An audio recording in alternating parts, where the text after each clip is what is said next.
अकबर रो भ्रम में जावे। जब पीथल आया तो इतराते हुए अकबर ने कहा कि तुमने बहुत मजे लिए थे पहले, प्रताप का नाम लेके इधर वो अरे पीथल देख जरा, मेवाड़ी पाग पगामे है और अब बता मने किन रजवटो राजपूती खून पगामे। अब बता मुझे किस राजपूत के अंदर उसका राजपूती खून पगा। अरे पीथल देख जरा, मेवाड़ी पाग पगामे है और अब बता मने किन रजवटो राजपूती खून रगामे है और मर डूब चढ़ू भर पानी में। अकबर कह रहा है पीथल से कि मर डूब चढ़ू भर पानी में झूठा ही गाल बजावे हो और पण टूट गया वह राणा को तू भाट बना पर दावे। जिसकी ब्रदावलियां तू भाट बनकर गाया करता था, देख उस राणा की स्थिति देख। हम पूरी दुनिया के बादशाह। तो जैसे ही पत्र पीथल आया, पीथल को पता ही नहीं हुआ क्या है। पत्र देखा पीथल ने, जब पाती ले पीथल देख के अकबर सेना और नीचा सु धरती खिसक गई। आंखों में पीथल समझ गया प्रताप को घोर मुसीबत। इतना तो आसान नहीं था उसका, कुछ तो हुआ है उसके साथ कि वो इतना टूट गया। ये पीथल ही था जिसने ये सूचना भामाशाह को दी थी। भामाशाह से कहा था कि जब प्रताप सिंहासन पर थे और प्रताप के पूर्वज जब राजा थे मेवाड़, उस समय तुमको और तुम्हारे खानदान को उन्होंने वित्त मंत्रालय पकड़ा रखा था। वित्त मंत्री थे भामाशाह प्रताप। उस जमाने में पूरा खजाना तुमको सौंप दिया। आज प्रताप की स्थिति खराब है, पत्र आया था अकबर के दरबार, तो आज तुम जाओ उसकी मदद करो। भामाशाह 20,000 पढ़ दे के आया प्रताप को। तब से दानदाताओं को लोग भामाशाह।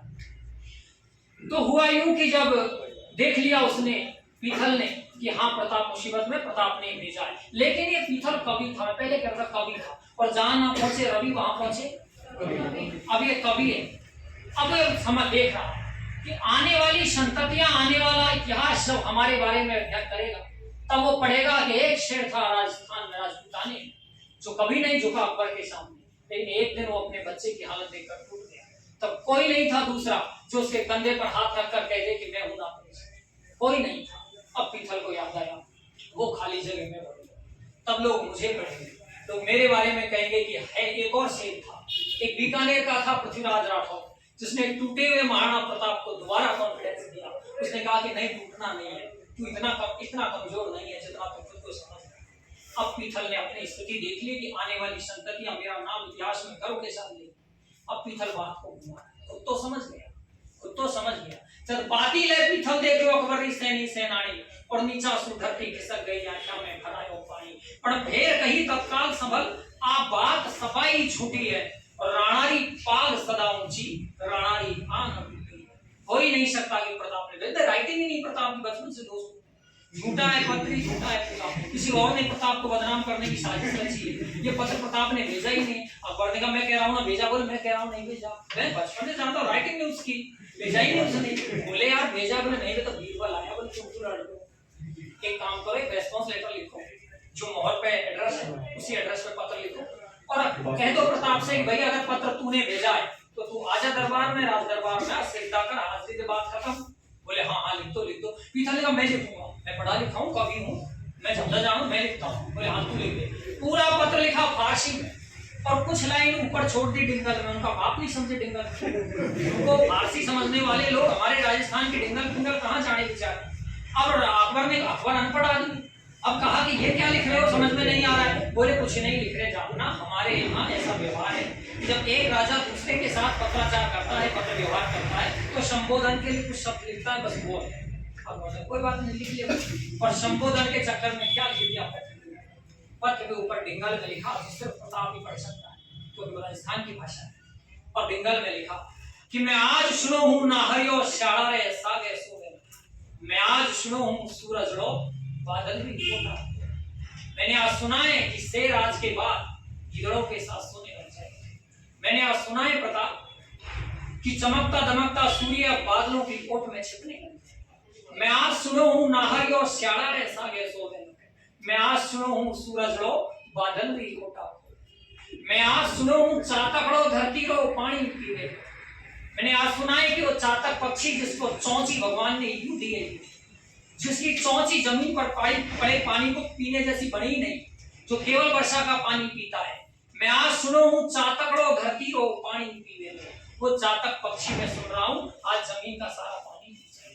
मैं आज सुनो हूँ हाथीड़ो कुकर भी जूना जीवे, मैंने आज सुना है कि वो मदमस्त हाथी और कुत्तों के साथ जिंदगी जी रहा है, और इससे भी और ज्यादा चुभती हुई बात है। मैं आज सुनो हूं थारे थका, प्रताप से कह रहा है कि मैं आज सुनो हूं थारे थका, अब रांड होवेगी राजपूती। मैंने सुना है कि तुम जिंदा रहोगे और तुम्हारे घर की औरतों को लोग विधवा कहेंगे, क्योंकि कायरों की पत्नियां तो विधवा ही होती और वीरों की पत्नी, शहीदों की पत्नी सदा सुहागन होती है। तो तुम तो इतने कायर निकले कि तुम्हारे जिंदा रहते तुम्हारे घर की औरतों को लोग विधवा कहेंगे। ये बात प्रताप से सहन हो जाएगी? कभी नहीं होगी, क्योंकि आप जानते हैं वीर तो एक बारूद के ढेर पर बैठा रहता है, एक चिंगारी की जरूरत होती है। यही तो था जब सीता को खोजने सब लोग निकले, सब लोग देख रहे हैं कि यार सीता तो 100 योजन पार उस जगह पे है, गिरी त्रिकूट ऊपर वस लंका, तहरे रावण सहज शंका, वहां है सीता। अब ये खोजी कैसे जाएगी? तब जामवंत हनुमान जी के पास आए, बोले क्या सोच रहा है? बोले यार ये तो बहुत बड़ा समुद्र पड़ जाएगा उधर, तू जाएगा? बोले बावड़ा आदमी, मैं जाऊंगा, मैं कहां से जाऊं वहां पे? बोले नहीं, कवन सो काज कठिन जग माही, जो नहीं होए तात तुम पाही। और जब ये बात कही तो फिर राम काज लगे तब अवतारा, और सुनते ही भयउ पर्वता धरऊ भूद्रा काज। हनुमान को बस इतना ही चाहिए था, वीर को थोड़ा सा मोटिवेट कर। पत्र पहुंच गया प्रताप के पास, पत्र पढ़ा उससे पहले वो डिंगल की लाइन पढ़ ली, वो जो लिखी थी वो लाइन पढ़ ली। पीथड़ा आखर पड़ता ही राणारी आंखें लाल, और धिक्कार मने में कायर हूं नाहरी एक लंका। क्योंकि अब प्रताप को अफसोस हुआ कि यार मैंने ऐसा कर दिया। अब जवाब दिया प्रताप ने, पत्र लिखा, पीथल को जवाब दिया। क्या कह रहा था? एक एक बात। पीथल के खिवता बादल भी जो रोके सूर्य उजाड़ी में, और सिंहारी हाथड़ सहेले में बकूख मिली कविशाई।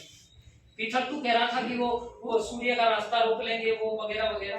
पीथल के खिवता बादल भी जो रोके सूर्य उजाड़ी में, बादल की औकाती जो सूर्य का रास्ता रोके, और सिंहारी हाथड़ सहेले में बकूख मिली कविशाई। अभी किसी शायरनी ने ऐसा शायर पैदा नहीं किया तो शेर की थाप को सहन कर जाए। और धरती रो पानी पीवे असी चातक की चोंच बनी कोनी, और सिंहारी हाथी दा जूना जीवे असी हाथी की बात सुनो। और तो हमारी घर की औरतों को विधवा कह रहा है। मैं हाथों में तलवार थका पुण रांड करे है राजपूती। जब तक हमारी हाथों में हमारी केसरिया तलवारें हैं, किसकी मजाल कि हमारे घर की औरतों को कोई विधवा। और लास्ट में उससे कहा कि कह देना अपने